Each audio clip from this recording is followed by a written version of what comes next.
మనం middle class ఫ్యామిలీస్లో maximum పెళ్ళై 2 ఇయర్స్ అయినా ఇంకా పిల్లలు లేని ఒక అమ్మాయిని, ఏమా ఇంకా ఏం విశేషం లేదా, ఏమైనా ప్రాబ్లమా అని మనకు తెలియకుండానే మనం క్యాజువల్గా మాట్లాడే మాటల్లో కూడా వాళ్ళు చాలా మెంటల్గా డిస్టర్బ్ అవుతూ ఉంటారండి.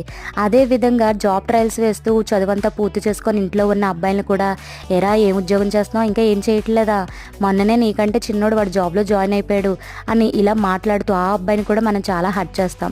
మ్యాక్సిమం మనం మిడిల్ క్లాస్లో ఉండే అబ్బాయిలు ఆకతాయిగా నవ్విస్తూ ఉంటారు, కానీ వాళ్ళు కూడా చాలా హర్ట్ అవుతూ ఉంటారండి. లోపల వాళ్ళు కూడా సెంటిమెంటల్ ఫూల్సే. సో మనం అనే ఆ చిన్న డైలాగ్ వల్ల చాలా హర్ట్ అవుతూ ఉంటారండి.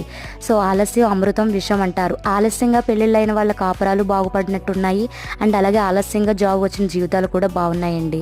ఇన్నాళ్ళు భరించారు కదా, ఇన్నాళ్ళు కష్టపడి చదివించారు, ఒక 6 నెలలో సంవత్సరం లేట్ అయితే ఏముందండి.